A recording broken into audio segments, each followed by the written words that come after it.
waxay daaran tahay kulankan aynu maanta isugu nimid wuxuu daaran yahay inaynu kaga wada tashanno oo isla gorfayno oo ka hadalno arrimihii xisbiga kulmiye iyo siyaasadda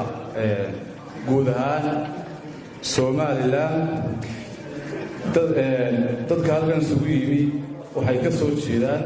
deegaanada bariga ama taageerayaashii xisbiga kulmiye ee deegaanada bariga ama rukunadii xisbiga deegaanada bariga jamhuuriyadda Somaliland. marka munaasabadeedu intaas u bidaaran tahay. waxaan isu soo taagay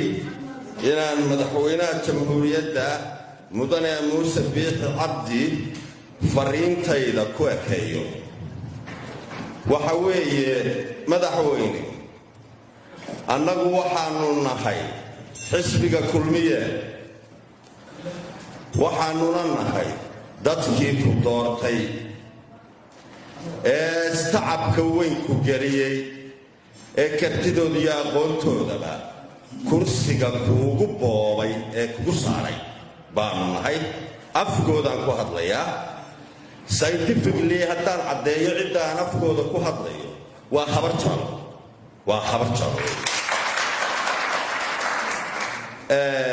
madaxweyne, annagu waxaanu nahay raggii ina cigaal doortay. waxaanu nahay raggii ina cigaal doortay ee ballanta la galay beelaa walaalaayo ee subeerawal. ballantaanu la gallay waxay ahayd guddoomiyaha guurtida qaata. waa nagaga baxdeen. waxa u sharaxnaa axmed xaaji cabdi ducaale axmed gurey. waa nagaga baxdeenoo ina Sheekh Madar ayaa raacdeen. mar labaad markii aynu isu nimi nalama idin dooran mudane Saleebaan Maxamuud Aadan Iron Man. dagaalkiisii waa nagaga baxdeenoo nalama idin dooran. taana waa nagaga abaalka dhacdeen. annagoo labadaa abaalka dhac qabna ilaa SNM ilaa qaaxana isku wadnay isxaaqiyada iyo shacabka kale ee jamhuuriyadda Somaliland oo aanu ahayn mar kasta keenmakers oo aanu mar walba waxaanu qaado kalayno uga tanaasulaynay walaaltinimada. maanta waxaa naga go'an inaanu taariikhda si dhaba uga sheekayno isla markaasna ka go'an qaadanno halka geela iyagu maray.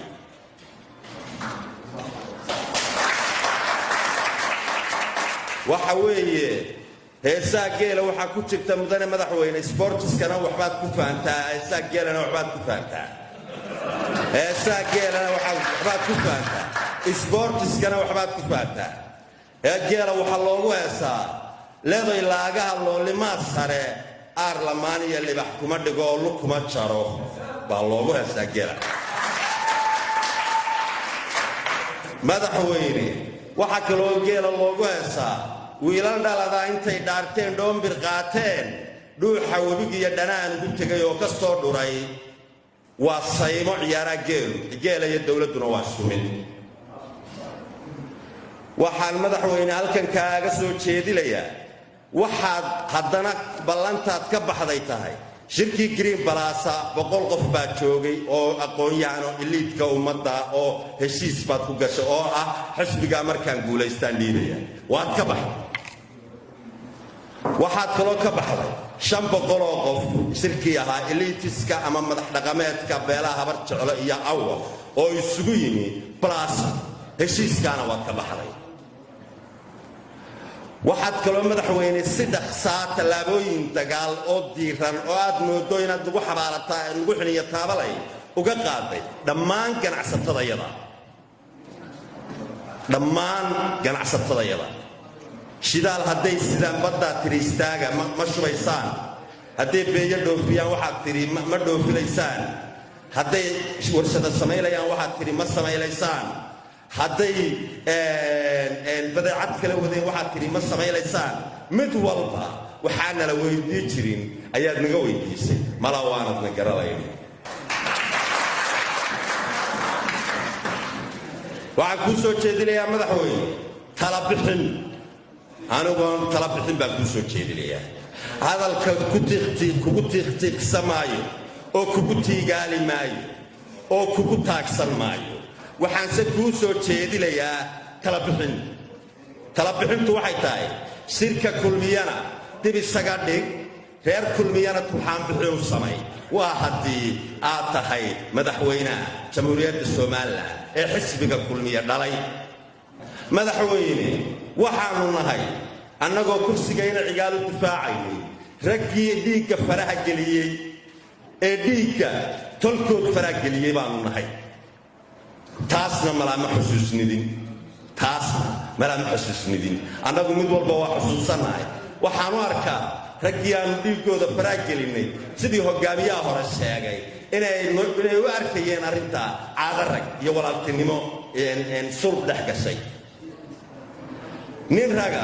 ayaa abaalguda madaxweyne waxaan kuu soo jeedinayaa istabaqabatee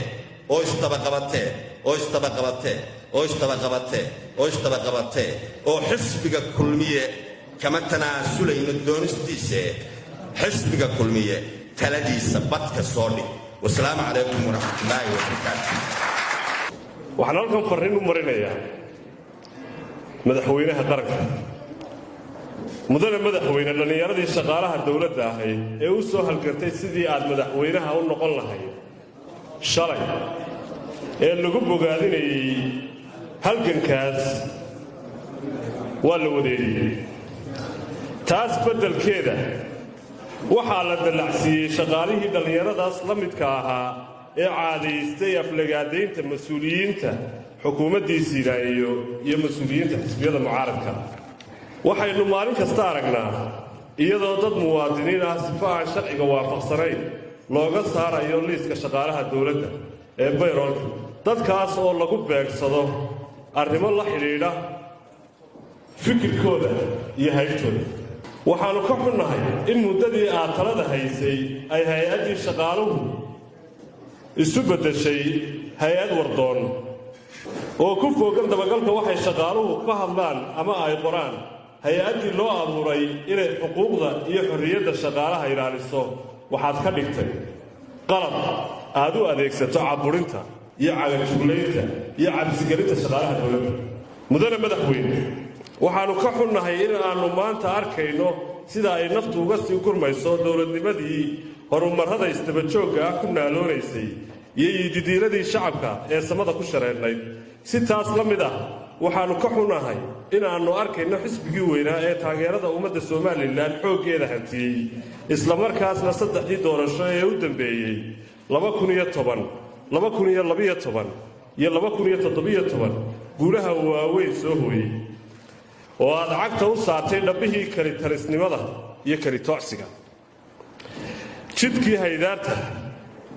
iyo habowga badnaa iyo marinadii baydhsanaa ee dhammaadkeedu ahaa burburka iyo baaba madaxweyne xisbiga kulmiye waxaad guddoomiye ka ahayd muddo 10 sano ah waxaad uga muddo xileed badan tahay hogaamiyihii aasaasihii xisbiga axmed maxamed maxamuud siiraayni muddada aad adigu xisbiga kulmiye waxaa kuu bilaabaysa 5 sano ee dambe 10 sanaad haysi 5 sano dambena haddaad doonaysaa inaad cimaamadaad bilaabato mudane madaxweyne waxa ayaan darro ah inuu maanta ka hulleelay oo iskaga tegey aasaasihii xisbiga axmed maxamed maxamuud siiraayni inuu ka soo qayb galo shirweynaha maanta isagoo ka xun sidaa xisbigii maanta lugta loogu walaaqayo waxaa isaguna raaca madaxweyne ku-xigeenkii qaranka ee marka lagula doortay ee ka mid ahaa hoggaanka xisbiga in la dhaafinayo oo aad qayb ka tahay dhaafinteeda guddoomiye ku-xigeenka afraad ee xisbiga madaxweyne shirkii burco ee 2008 city plaza kolkii aad ka baaqatay silaayo aawadaa ayuu 2 maalmood u baajiyey shirka iyada oo ay joogaan 250 xubnood oo golaha dhexe ah adiguna aad hal qof uun ka ahay laguma odhan laysu joojin maayo waayo siilaaye wuxuu ahaa hogaamiye qalbi ballaadhan muddo 45 cisho gudahooda ayuu siilaaye guddoomiyenimada ku wareejiyey waayo wuxuu ahaa hogaamiye ballanta wafiya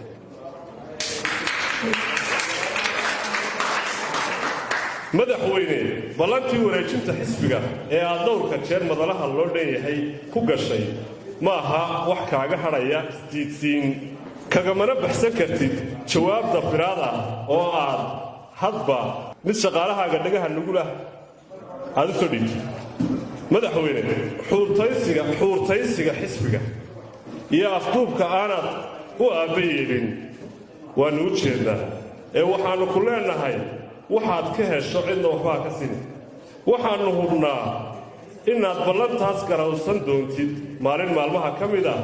oo aanay talo kuu noolayn toobadina aanay kuu furnayn gabay uu lahaa saahid qamaan bulxan ayaa waxaa ku jirtay masow aabbahay iyo waxaan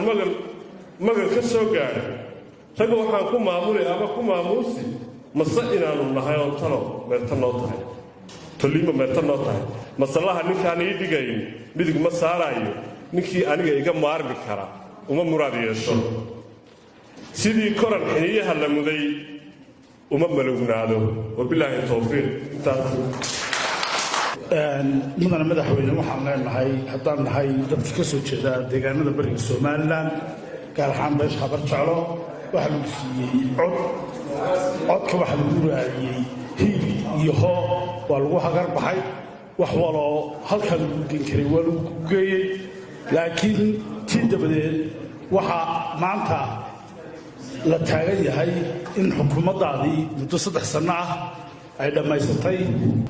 wax maanta looga hayo waxqabada inaanay jirin isla markaasina waxaa lagu calaamsaday inay dhinac ka raran tahay marka ay noqoto xagga saami qaybsiga waxaa beelaha somalilan wada dega ee wada dhistay somalilan ay maanta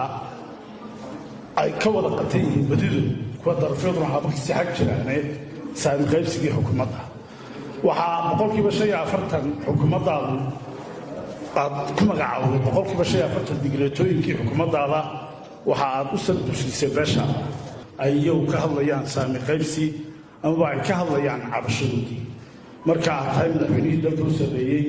madaxa meel ka sarraysoo la taabta aanay jirin adigaaga lagu caban lahaa maalin walba ummadda cabasho la soo hortaagtid adigaaga iyagoodii dib uga cabatid taas waxa ay muujinaysaa hannaanka aad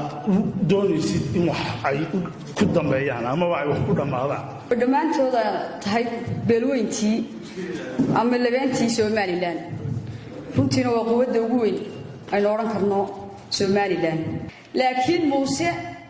iyo sidii maxay hayto loogu hagarbaxay ee beeshan ugu hagarbaxday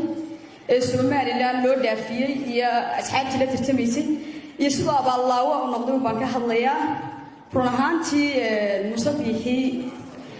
annagu dee waanu aragnay horaan u aragnay intayna ka soo horjeeday laakiin waa la mahadi maanta dad nala aragteen waa guul weyn taa markaan soo dhaafo waxaan odhan karaa horta muuse wuxuu baabiinayaa ama burush u sitaa waxqabadkii axmed maxamuud siilaayo kaasoo aan la baabiin karayn sacabna lagu qarin karin 7 sano uu dalka hayeyna heerkii somalilan gaadhsiiyey aan madaxweyne horena gaadhsiin mid ka dambeeyana aanu gaadhsiin doonin insha allah bilahi marka kow laga bilaabo ganacsatadeenii inuu muuse biixi cabdi oo madaxweynaha qaranka maanta ah oo aynu inagu gacanteena ku doorannay inuu ganacsatadeenii isagu maanta gacantiisa ku dilayo waxa kow ka ah oo aad arkaysaan diyaaradihii falay dubaya eer carabiya oo imika sanad dhowdhow ay ku dhowday muddada xidhan yihiin cid kastoo waxgarada iyo cid kastoo muhiima iyo cid kastoo indhagarada muuse biixi oo tagto waxay ku tii diyaaradaha furo muuse biixi uu diiday inuu furo waxaanu doorkaa siiyey oo ku shaqaysanaya inanka uu abtiga u yahay ee cabdiqafaar oo ah ninka diyaaradihii inta eer carabiya iyo falay dubay loo xidhay isagu kala gooshaya